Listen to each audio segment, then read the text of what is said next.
ঘন্টায় তৈরি হচ্ছে 202 কাপ কফি, কিন্তু কোনো মানুষ এই কফি বানাচ্ছে না। পুরো কাজটাই করছে একটি রোবট।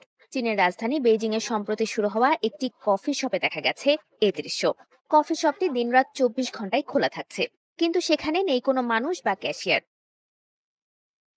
দোকানের ভেতরে থাকা এই রোবটটি একা হাতে সামলাচ্ছে সব কাজ।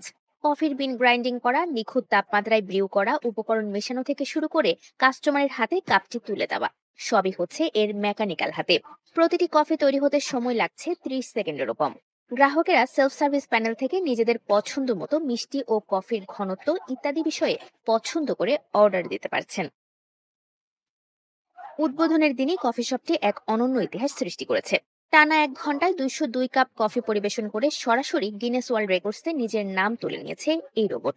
যেখানে একজন অভিজ্ঞ মানুষের 1 কাপ কফি বানাতে কয়েক মিনিট লেগে যায়, সেখানে এই রোবটের গড়ে সময় লাগছে 30 সেকেন্ডেরও কম। যে কাজের জন্য এতদিন প্রয়োজন হতো একজন দক্ষ মানুষের, সেখানে এখন কাজ করছে মাত্র একটি রোবট। 24 ঘন্টা নিরবিচ্ছিন্ন কাজ করা এই কফি শপ যেন দেখিয়ে দিচ্ছে ভবিষ্যতের রেস্তোরাঁ আর কফি শপ কেমন হতে পারে।